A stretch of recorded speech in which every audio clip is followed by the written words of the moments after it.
the new Vivo X21. Guys, I have waited so long for this phone. This is my first ever in-display fingerprint scanner phone. I always thought that Samsung would be the first one to do it, but hey, props to Vivo for winning the race. So this is the best of Vivo, not the Vivo V9 they launched couple of days ago. So this is their Pro flagship, only exclusive to China, with some seriously awesome specifications. So pretty simple packaging. Most of the stuff is written in Chinese. Of course, the sponsor for the FIFA World Cup Russia 2018 is there as well. Let's just lift the box up real quick.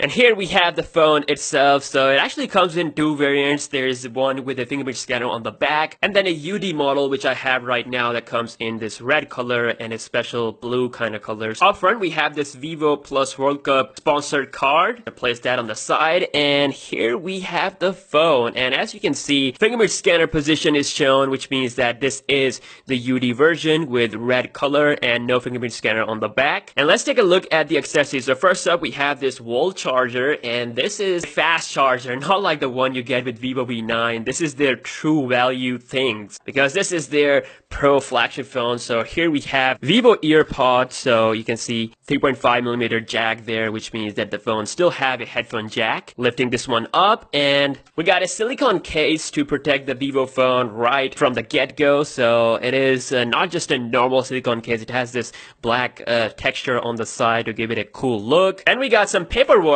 with the SIM ejecting tool here as well. And lastly, we got a USB cable for charging the phone. Now this is still a USB 2.0 cable. Even with their Pro flagship phone, you are not getting Type-C. I don't know why Vivo is not doing Type-C in 2018, because every phone has Type-C. But I guess the good part is that this phone does support fast charging. And now let's take a look at the phone. So I accidentally pressed the power key. It's now turning on. But anyways, we're going to take off this plastic real quick. There we go, and oh my god, look at this phone. It's the first time ever I bought a phone in red color, and it looks so damn sexy. It is glossy and it is shiny. It has premiumness written all over it. Just a quick side-by-side look with the Vivo V9, and sorry about this, it is a little dirty.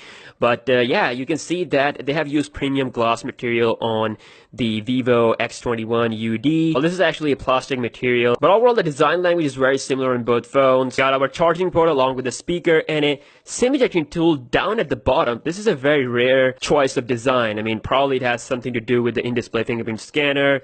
On the top of the phone, we got the headphone jack, volume rocker plus power key on the right, and nothing on the left. We have vertical cameras. These are actually 12MP with f1.8 aperture, similar to the Vivo V9, with a 12MP camera on the front as well. So, alright, so let's take a closer look at the phone itself, and right from the start, I can say that this is so much better when it comes to display quality compared to the Vivo V9. I mean, this is Super AMOLED against an LCD display that they've used with their V9 model. It's a 6.28-inch 1080p HD Super AMOLED display with a notch, so you can see the display going all the way on the sides, looking pretty futuristic. Like, this is a full screen experience from the Vivo. Obviously there is a chin down there as well, but yeah, this is a large display, and I think most people will enjoy using this. Now you can notice that we have these three bars at the bottom, which is used for a full gesture based experience. So I checked it out on the Vivo V9 and I got used to it. It's really cool. The middle one is the home. If you swipe from the home, it takes you to this multitasking tray, and this one is your control center. So all of your important toggles are available here. So you have screen capture,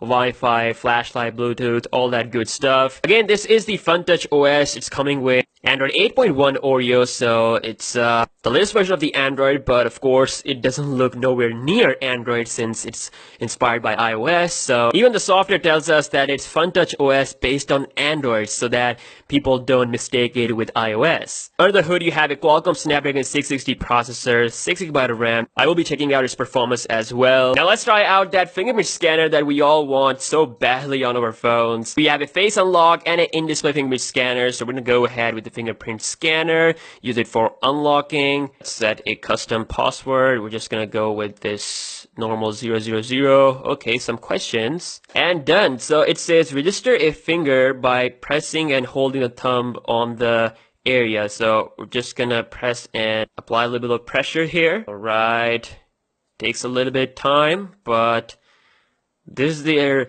second generation phone, Vivo X21, so it should be able to perform better than the first one, which I've seen in the videos. So okay, almost done. And yeah, registered successfully and we are done. So we have this cool little animation which we can actually change. So you can see a bunch of different ones we have. I think this one is looking really cool. So we're gonna press done. Alright guys, the moment of truth is here. We have this highlighted area on the screen, which is where we have to put the finger. So let's see.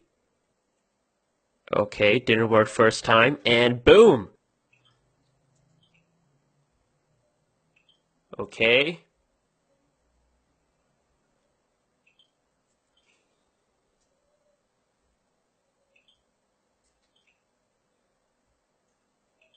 So it's actually pretty fast and takes about the same time as a normal fingerprint scanner, and because it's on the front, it's really convenient to reach. Wow guys, this works so well. Samsung, please do it with the Note 9. I mean, it's about time. This looks so cool guys, I can't stop using it. Let's see if we do a quick speed test with the Samsung Galaxy S9 Plus. So I'm gonna be as accurate as possible. Here we go. And you can see about the same as the Galaxy S9 Plus fingerprint scanner. So I would really like Samsung to put the fingerprint scanner on the Note 9. They are going through the process, so we don't know whether they will do it or not. And I know it's hard to do it on a global level since they have to produce the parts in millions of numbers. So as I said, this is not a global in-display fingerprint scanner phone. It's only exclusive to China. So I still believe that Samsung will be the one to truly deliver a worldwide flagship, global flagship with an in-display fingerprint scanner. But anyways, I am super impressed by the new Vivo X21. The in-display fingerprint scanner is really fast, and overall the phone is just truly gorgeous. The display, the build quality, I like it so much. I will be doing some more videos. If you guys want to see a speed test, let me know. And yeah, I will see you guys in the next one. Peace out.